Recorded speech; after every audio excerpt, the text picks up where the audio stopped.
the Trump administration is lying about Abrego Garcia. I asked the vice president if Abrego Garcia has not committed a crime, and the U.S. courts have found that he was illegally taken from the United States, and the government of El Salvador has no evidence that he was part of MS-13. Why is El Salvador continuing to hold him in CCOT? And his answer was that the Trump administration is paying El Salvador, the government of El Salvador, to keep him at CCOT.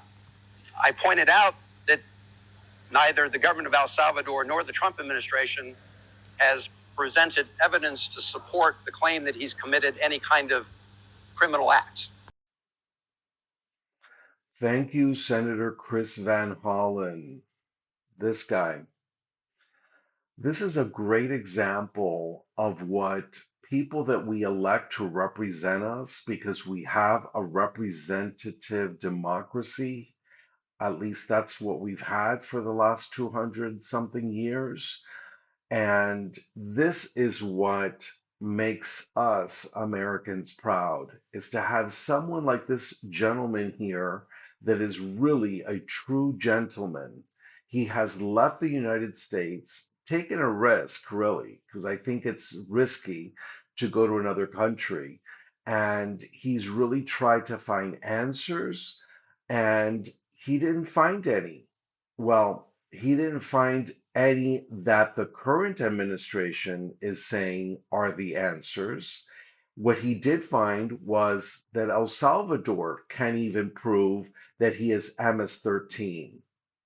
So if this person that was kidnapped and taken to this concentration camp in El Salvador is from El Salvador, don't you think they would know if he was MS-13? Don't you think there would be some record, especially with the Bukele government, so into these gang members, from different gangs across El Salvador? They, of course, they would have record if he was a gang member. And I'm so glad that this senator really made it clear that it's because we are paying these people money to keep, people that are kidnapped in the US over there. It's, for me, it's like ridiculous. And somebody had mentioned recently that this happened in World War II, where instead of El Salvador, it was Poland. I didn't know that history. Germany had been sending prisoners to Poland. So this is exactly what I'm talking about. So this will be like part two of the video I did yesterday. We really can't let this happen. This seems to me like a test run.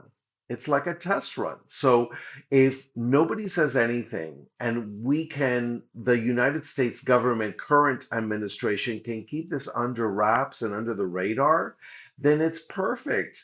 We're setting up a test run for future, like homegrown Americans to be sent to this country where, I didn't realize El Salvador would be making its money off of concentration camps, but I think that's their goal. And, you know, please, pass this along, make a comment. I would love to hear what you think, and then pass this along. More people need to hear this because the truth is not coming from the Oval Office, or the White House. The truth has to come from people like this gentleman that takes their chances, goes to El Salvador to find answers. Thank you so much, Senator Chris Van Hollen, for your hard work and dedication.